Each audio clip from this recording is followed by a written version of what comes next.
For the Colts, and for more on that situation, we welcome in Stacey Dales, who has been in contact with the team. This changes things pretty dramatically for them. What are you hearing about the plans there in Indy?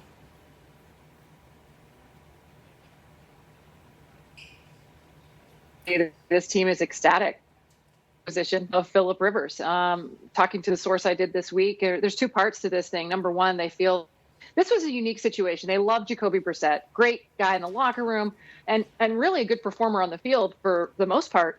But you're getting a player in Phillip Rivers with a Hall of Fame resume, they believe, and then history and familiarity with this coaching staff. It's been well chronicled. Frank, the head coach, and his offensive coordinator, Nick Sirianni, both spent time with Phillip, with the Chargers, both at one point, his quarterback's coach, Frank Reich, ultimately becoming his offensive coordinator. And I think the bigger question now is when you look at this one lens, you say, well, what do they need from Phillip Rivers? They are not asking Phillip Rivers to come in and be the savior. He doesn't need to make heroic plays. What they want him to do is come in and be that 16-year vet, lead this team, help them win football games.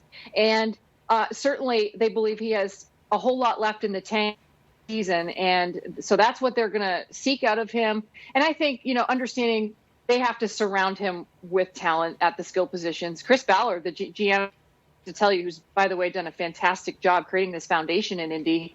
They've got to have parts around them. They have an all-pro offensive line, if you want to call it that. They have a 1,000-yard back in Marlon Mack. Their first, by the way, since 2016. They have a Pro Bowl tight end in Jack Doyle. Who do they add for T.Y. Hilton and company at that receiver position? 2 second-round picks in this draft. Still have some leverageability there. Bears went out and got a new quarterback today. Nick Foles headed to Chicago on a restructured deal. Is he going there to be the starter or to push Trubisky? Well, it's a great question. I think the margin lens for Mitch Trubisky is slim to none at this point. This you talk about familiarity and Nick Foles. Matt Nagy has roots with this guy in both Philly and Kansas City. Your new offensive coordinator, Bill Lazor, and your quarterbacks coach, and John DeFilippo, both have roots with him in Philly. He understands the philosophy. He understands the scheme. Chicago Bears are a team that in the last 2 seasons execute the run-pass option at a rate of 18%. That is second to just the Kansas City Chiefs, where Matt Nagy came from. And Phillip Rivers has been exceptional in his career with RPOs. And they've asked Mitch Trubisky to do that. When I margin of error, I will say for Mitch Trubisky, this competition will be strong. And I wouldn't be shocked if Foles becomes a starter of this football team. Both really good guys. It's going to be an interesting quarterback's room.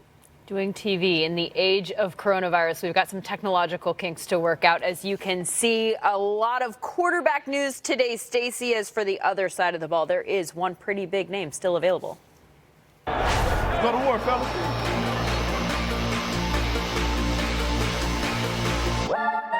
Being chased by Clowney, drags him down. Hello, Mr. Clowney. Great play is made by Clowney. Gets hit, ball is out. Clowney makes his name known. Clowney smelled it out perfectly. He's one of those guys just has a knack. It's intercepted. Clowney goes the other way. He's in. Touchdown, Seahawks. Now it's time to talk the best choice, presented by Golden Corral. Now we look at some of the free agent pass rushers out there. We just saw Jadeveon Clowney's the biggest name. But Dante Fowler going to Atlanta. He is replaced by Leonard Floyd, who goes from Chicago to Los Angeles, where Floyd was. And now Robert Quinn, he goes to Chicago, where Floyd was, and he signs the big deal there. As I'm joined by Willie McGinnis and Mark Ross. Willie, I'm going to start with you. J.D. Clowney is the biggest name, former first overall pick. Why is he still out there, and is there a place that's an ideal location for him? Well, that's interesting. I thought he'd probably be one of the first guys off the board, but Atlanta was definitely one of those places. Seattle, Dallas, I don't know if they can afford him, but an interesting place. And I would say Washington Redskins, they got the number 2 pick. If they decide to take a quarterback with that 2 pick, they can add a defensive end because they're moving from the 3-4 to the 4-3. And I think with Clowney, because of the inconsistency on the football field, whether it's injuries, the rumors about the work ethic and the other things that go along with it, when he's on, he's on. He's an explosive player. Everybody knows that.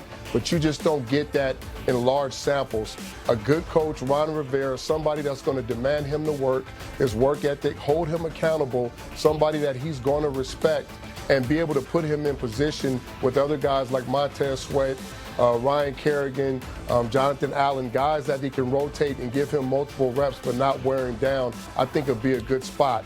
But some of the things from his history is just haunting him right now, and it's a reason why teams aren't paying the big dollars for Clowney right now, and you see all these other guys coming off the board.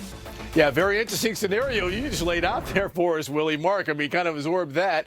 But also, Mark, we have seen the market when it comes to defensive front guys really sway to the interior guys. Why do you think that is, and what effect do you think that has on the edge rushing market?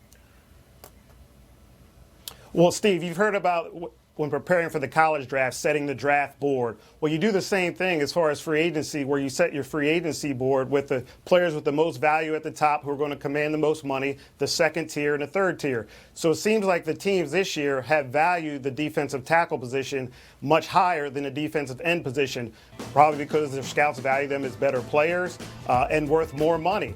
So what that does is they've also could look at the college draft and say, well, you know what? We may not have the depth and quality in the college draft that we think we have to get a player there, so we're going to spend at the defensive end. So that's why you kind of saw those guys go later on the defensive ends.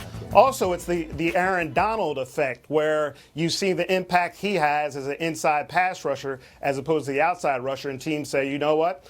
We don't have the edge rushing, but we can get the push inside, create havoc inside as opposed to the outside. So those three factors may have led to the demand for the defensive tackle position. Willie, as a former edge rusher yourself, I mean, do you think that the market now is going to be depressed a little bit and Clowney may be more affordable for some teams? Well, yeah, he's going to go drop down. And a lot of it, exactly what Mark said, if you got a playmaker, regardless if he's an interior guy or an outside guy, the value is there. You're going to go after those guys. And right now, it's rich depth in the inside. Those are the guys who are playmakers and making a mark for themselves. Limited guys on the outside, defensive ends.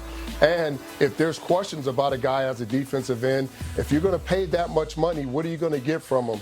And how long, how much production, all those things factor in. You're not going to overpay for a guy that's not going to be productive on the football field. So I think when you're a GM or a head coach, you want all those boxes checked. And if they're not all checked, you're going to be a little apprehensive about bringing a guy in for a big payday.